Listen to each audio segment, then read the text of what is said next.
بسم اللہ الرحمن الرحیم. کچھ امپورٹنٹ جانکاری دینی ہے اور لوگوں کو متوجہ کرنا ہے. بہت سارے مساجد، مدارس، قبرستان اور خانقاہوں کو بچانے کی ایک مضبوط لڑائی لڑنی ہے پوری قوم کو مل کر کے. آپ لوگوں کو معلوم ہے کہ وقف امینڈمنٹ ایکٹ 2025 پارلیمنٹ سے پاس ہوا، جس کو لے کر کے جمعیت علماء ہند سمیت بہت ساری تنظیموں نے سپریم کورٹ میں یہ مانگ کی کہ اس پورے ایکٹ کو اسٹے کر دیا جائے. یہ ایکٹ کانسٹیٹیوشن کی سول پر آکرمن کرتا ہے اور مسلمانوں کے دیے ہوئے ادھیکاروں کو پیروں تلے رونتا ہے.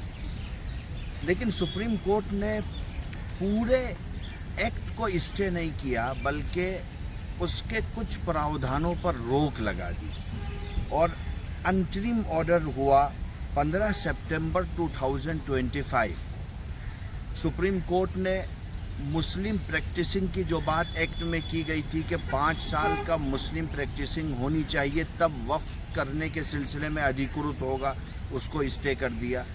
اگر کوئی ووادت بھومی ہے تو ڈسٹرکٹ مجسٹریٹ طے کرے گا کہ وہ وقف ہے یا وقف نہیں ہے، اس کو بھی اسٹے کر دیا. لیکن اگر آپ دیکھیں گے تو ایکٹ میں وقف امینڈمنٹ ایکٹ 2025 کے سیکشن 3B کو سپریم کورٹ نے اسٹے نہیں کیا ہے. یہ سیکشن 3B، اس میں یہ ذکر کیا گیا ہے کہ کسی بھی وقف پراپرٹی کو ودین 6 منتھ امید سینٹرل پورٹل پر اس کا رجسٹریشن مینڈیٹری ہوگا، ضروری ہوگا. اگر آپ چاہتے ہیں کہ آپ کی مسجد وقف ہے وہ محفوظ رہے، آپ کا مدرسہ وقف ہے وہ محفوظ رہے، آپ کے قبرستان محفوظ رہیں، تو آپ کو امید سینٹرل پورٹل پر اس کا رجسٹریشن ضروری طور پر کرانا ہوگا. میں دیکھ رہا ہوں کہ لوگوں میں کنفیوژن ہے. ہم سے پوچھتے ہیں کہ صاحب یہ سیکشن بھی تو اسٹے ہو گیا ہے. کنفیوژن یا تو پھیلایا جا رہا ہے یا جانکاری کے ابھاؤ میں مسلمانوں کے درمیان میں خود کنفیوژن ہے، اور وہ یہ طے نہیں کر پا رہے کہ ہمارا وقت گزر رہا ہے. ہم 6 دسمبر کے دن پرتی دن قریب ہوتے جا رہے ہیں، لیکن ہمارے اندر بیداری نہیں ہے. 5 دسمبر ہمارے سامنے کھڑا ہے. تو اس لیے یہ کرانا ضروری ہے. یہ سیکشن اسٹے نہیں ہوا ہے، اسی لیے میں نے بولا ہے کہ سیکشن 3B کو اسٹے سپریم کورٹ نے نہیں کیا ہے. امید سینٹرل پورٹل پر آپ جائیے، رجسٹریشن کرائیے، اور کم وقت ہے، کام زیادہ ہے، کم وقت میں اس کام کو کرنا ہے.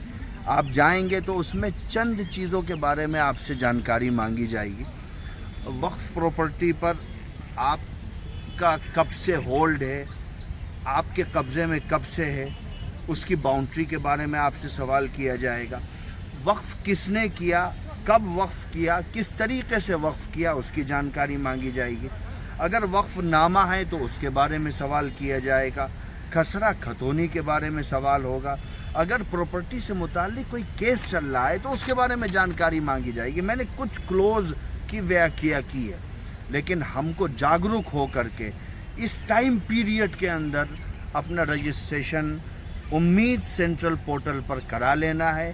اور جمعیت علماء ہند اتر پردیش کا لیگل سیل اپنے پریزیڈنٹ مولانا اشہد رشیدی صاحب کی ادھیکشتا میں پورے اتر پردیش کے اندر جو لوگ بھی اس کے بارے میں جانکاری لینا چاہتے ہیں یا ان کے من میں کچھ سوالات ہیں، ہمارا لیگل پینل ان سوالات کو حل کرنے کے لیے گراؤنڈ زیرو پر کام کر رہا ہے. آپ ہمارے اسٹیٹ سے بھی بات کر سکتے ہیں، اسٹیٹ آفس سے بھی بات کر سکتے ہیں.